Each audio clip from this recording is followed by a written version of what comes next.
बिस्मिल्लाहिर्रहमानिर्रहीम। अस्सलाम वालेकुम स्टूडेंट, कैसे हैं आप सब? ठीक है, उम्मीद करता हूँ ठीक होंगे। तो आज बेटे फर्स्ट ईयर हमने लास्ट टॉपिक जो हमने पढ़ा था elastic collision in one dimension, उसको हम कंप्लीट करेंगे। तो बेटे जैसे आपको मैंने पहले भी बताया कि ये बहुत इंपॉर्टेंट लॉन्ग क्वेश्चन है, तो इसको आप अच्छे से प्रैक्टिस करेंगे। ये ऑलमोस्ट एवरी ईयर मस्ट आता है पेपर में, ठीक है ना, बोर्ड के एग्ज़ाम में। तो बेटे तो ये लॉन्ग क्वेश्चन है। सबसे पहले हमने इसके ये प्रूफ किया था, V1 V2 डैश की वैल्यूज़ फाइंड की थी। आज हम उसके केसेस करेंगे, ठीक है। कि वही दो ऑब्जेक्ट अगर मैसेज इक्वल हो या एक रेस्ट में हो, दूसरा उससे जाके कोलिजन करे तो क्या होगा, ठीक है ना। तो डिफरेंट इसके केसेस हैं, तो उनको हम स्टडी करेंगे। तो बेटे अगर आपको कोई प्रीवियस टॉपिक मिस हो गया तो आप बेटे 11th class physics topic wise मेरी प्लेलिस्ट है यूट्यूब में, आप उसको वहाँ से स्टडी कर सकते हैं, ठीक है बेटे। उम्मीद है आपको बात समझ आ गई होगी। चलें बेटे टॉपिक को स्टार्ट करते हैं। चलें, सबसे पहले हमें पता होना चाहिए केस 1 है बेटे, हमारे पास V1 डैश V2 डैश ये हमने प्रूफ कल किए थे, ठीक है। फर्स्ट केस है, कहता है कि M1 M2 के इक्वल हो, कि दो जो ऑब्जेक्ट्स मैंने आपको कल डायग्राम दिखाई थी, ठीक है ना, कि दो ऑब्जेक्ट्स हैं वो मूव कर रहे हैं, ठीक है ना, वेलोसिटी V1 V2 उनकी कोलिजन हुई, कोलिजन के बाद उनकी वेलोसिटी V1 डैश और V2 डैश होगी। तो बेटे इस तरह अगर वो दोनों मैसेज इक्वल हो और उनकी कोलिजन हो, कोलिजन के बाद उनकी वेलोसिटी क्या होगी, तो ये देखें, अगर M1 is equal to M2 है तो this one will be 0, okay, this one will be 2M, अगर आप उसको M ही कह देना, और ये बना V1 2M over M plus M 2M into V2। तो ये फैक्टर हमारा हो गया 0। ये आप देखें बेटे, ये 2M से हमारा कैंसिल हो रहा है, यहाँ सिंपल क्या बच रहा है बच्चे, V2 बच रहा है। तो V1 डैश किसके इक्वल आ गया, V2 से। तो इससे पता चला कि जो V1 डैश है वो किस वेलोसिटी से मूव करेगा जिससे V2 कर रहा था, ठीक है। V2 क्या है ये आपको मैं दोबारा बता देता हूँ बेटे। तो ये देखें, अगर आपको याद हो, ये हमारे पास एक M1 था, ये M2 था, ठीक है। इसकी वेलोसिटी थी V1, टकराने से पहले इसकी थी V2। अब जैसे ही इनकी कोलिजन हुई, कोलिजन के बाद ये जो M1 है जो मूव कर रहा है वेलोसिटी V1 डैश से, और ये M2 मूव करेगा वेलोसिटी V2 डैश से। ये जो M1 की जो वेलोसिटी है V1 डैश वो किसके इक्वल होगी, इस V2 के, जिससे ये V2 से मूव कर रहा है M2 टकराने से पहले, ओके बेटे। तो you can write it will move with the velocity of V2 which is the velocity of mass M2 before collision, okay. चल अब इस तरफ देखते हैं V2 डैश क्या होगा हमारा। तो बेटे सिंपली M1 M2 के इक्वल है, मतलब वो M है, it means 2M over 2M, क्योंकि M प्लस M 2M हो गया, V1 एज इट इज़ रहा, M माइनस M ये 0 हो जाएगा, ये M प्लस M 2M हो जाएगा, तो दिस विल बी 0, ओके बच्चों। ये 2M से कैंसिल, तो ये V1। तो इस केस में आप देखें V2 डैश किस वेलोसिटी से मूव करेगा जिससे हमारा V1 मैस 1 मूव कर रहा था बिफोर था कोलिजन, ठीक है बेटे। चलते हैं अपने नेक्स्ट केस की तरफ, केस नंबर 2। तो सेकंड केस है हमारे पास जिसमें गिवन है कि M1 M2 के इक्वल है, साथ कहता है कि जो V2 है वो 0, मतलब ये जो M2 मैस है ये रेस्ट में है, इसकी वेलोसिटी 0 है, तो ये जाके इससे टकराएगा, ठीक है। जैसे बिलियर्ड में होता है ना 8 बॉल गेम में, तो वाइट बॉल जाके टकराता है अगले बॉल से, दोनों का मैसेज इक्वल होता है आपको पता है, और वो रुका होता है अगले वाला बॉल, वाइट जाके उससे टकराता है। तो फिर क्या होगा, क्या दोनों मूव करेंगे या सिर्फ ये मूव करेगा, ये रुक जाएगा, क्या होगा, चले देखते हैं।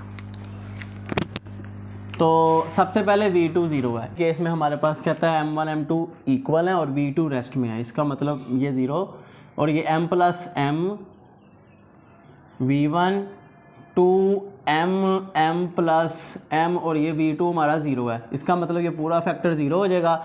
यहाँ पे ये भी माइनस हो के 0, ये 2M, तो ये भी 0 हो रहा है, तो इट मीन्स V1 डैश हमारा क्या आ गया बच्चों, 0। इसका मतलब ये है कि जब ये M1 इससे जाके टकराएगा कोलिजन के बाद ये रेस्ट में आ जाएगा और ये आगे मूव करेगा। वो कैसे करेगा, किस वेलोसिटी से करेगा, ये देखते हैं।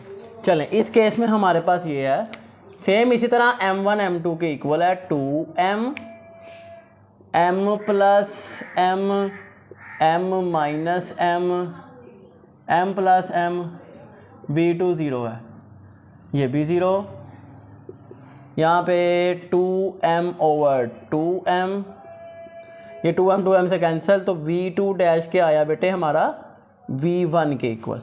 ठीक है बेटे। हाँ, तो इसका मतलब ये है कि जब ये m1 जाके इससे टकराएगा तो ये खुद तो रेस्ट में आ जाएगा, लेकिन आगे ये m2 मूव करेगा किस वेलोसिटी से, जिससे ये m1 आके उससे टकराया है। जिस वेलोसिटी से हमारा m1 मूव कर रहा था ये m2 उससे मूव करेगा। ठीक है बेटे। चलें, ये था सेकंड केस। चलते हैं केस नंबर 3 की तरफ। जी बेटे, तो अब हमारे पास है केस नंबर 3, जिसमें कहता है कि एक light object collide with the massive object, मतलब एक छोटा सा ऑब्जेक्ट है m1, वो जाके इतने बड़े ह्यूज m2 से टकराएगा मैसिव से। तो क्या होगा बेटे, ये तो सबको पता है कि ये से टकरा के वापिस आ जाएगा, और किस वेलोसिटी से मूव करेगा, क्या इसको कोई फ़र्क पड़ेगा या नहीं, ये रेस्ट में है पहले। चलें देखते हैं। तो केस है v2 हमारा 0 है और m1 हमारा बहुत ज़्यादा स्मॉल है, इसलिए हम उसको निगलेक्ट करके कहेंगे हमारा m1 है 0 और v2 भी 0 है, जिससे ये फार्मूला देखें m1 0 minus m2 over 0 plus m2 into v1 plus 2m over 0 plus m2 कहते हैं चले, और ये v2 हमारा 0 है, जिससे ये पूरा फैक्टर 0। और यहाँ पर क्या हुआ बेटे, देखें ये m2 से कैंसिल हो रहा है, minus m2 over m2 into v1, तो ये देखें ये कैंसिल, तो v1 डैश हमारा क्या आ रहा है, माइनस का v1। इसका मतलब ये है कि ये v1 जिस वेलोसिटी से जाके उसे टकराया उसी वेलोसिटी से वापस आ गया, माइनस का साइन ये शो कर रहा है। बात समझ आई कि ऑपोजिट डायरेक्शन में है, इसका मतलब है माइनस साइन। ओके बेटे, और मूव उसी वेलोसिटी से कर रहा है जिसे वो पहले कर रहा था। चले अब इस तरफ देखते हैं v2 डैश को कोई फ़र्क पड़ा कि नहीं। चलें, 2m1 तो हमारा 0 है, 0 plus m2 v1 m2 minus 0 0 plus m2 into v2, तो ये देखेंगे 0 हो गया फैक्टर, ये m2 over m2 into v2, ये v2 डैश, तो ये कैंसिल, तो v2 डैश भी उसी वेलोसिटी से मूव किया हमारा जिससे वो पहले था, मतलब पहले भी रेस्ट में है बाद में भी रेस्ट में रहा, उसको कोई फ़र्क नहीं पड़ा। ठीक है, तो ये था हमारा केस नंबर 3। चलते हैं केस नंबर 4 की तरफ। जी बच्चे, इसी तरह केस नंबर 4 है हमारे पास, जिसमें कहता है कि एक मैसिव ऑब्जेक्ट जाके कोलाइड करेगा एक लाइट ऑब्जेक्ट से, मतलब ये जो m1 है हमारा बहुत ह्यूज है, ठीक है, और m2 हमारा बहुत स्मॉल है, इसलिए हम उसको बोलेंगे m2 हमारा 0 है, और जो m2 है वो रेस्ट में भी है, इसका मतलब v2 भी 0 है। चलें देखते हैं क्या बनेगा। m1 हमारा ऐसे ही, m2 0 है, m1 ऐसे ही, m2 0 है, v1 भी as it is 2m2 m2 0 है, ओके, और v2 भी 0 है ओवर m1 प्लस 0, तो ये फैक्टर तो हो गया 0। यहाँ पे क्या होगा, m1 over m1 into v1, तो ये देखें m1 से कैंसिल, तो v1 डैश हमारा किसके इक्वल आया, v1 के, कि v1 ये जो मैसिव ऑब्जेक्ट है इसकी वेलोसिटी में कोई चेंज नहीं आया, टकराने के बाद भी, कोलिजन के बाद भी इसकी वेलोसिटी सेम रही। ठीक है, v1 डैश और v1 सेम है। ठीक है, हाँ जी। अब v2 डैश यानी कि ये जो ऑब्जेक्ट लाइट ऑब्जेक्ट जो रेस्ट में है इसमें क्या चेंजेस आए, चलें देखते हैं। तो हमारा m1 as it is m1 plus 0 v1, m2 0 है, m1 over m1 plus 0 v2 हमारा 0 है, तो ये फैक्टर 0।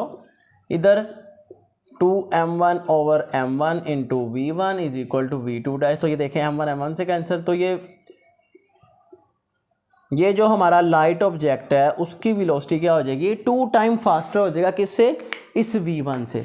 ये v1 जाके इससे टकराया, कोलिजन हुई है, और ये m2 है, ये डबल स्पीड से मूव करेगा, किसकी, m1 से डबल स्पीड में। ये देखिए अब आगे जा रहा है, डबल स्पीड से मूव करेगा। ठीक है, तो ये था हमारे 4 केसेस। उम्मीद है आपको समझ आ गई होगी। अगर आपको कोई क्वेश्चन हो आप कमेंट सेक्शन में पूछ सकते हैं। ठीक है बेटे, चलें। अगर आपका कोई प्रीवियस टॉपिक मिस हो, अगेन बता रहा हूँ, आप 11th class physics topic wise मेरी प्लेलिस्ट है यूट्यूब पे, ठीक है, आप उसको वहाँ से स्टडी कर सकते हैं। ठीक है, चलें मिलते हैं आपसे नेक्स्ट वीडियो में। सी यू देन, अल्लाह हाफिज़।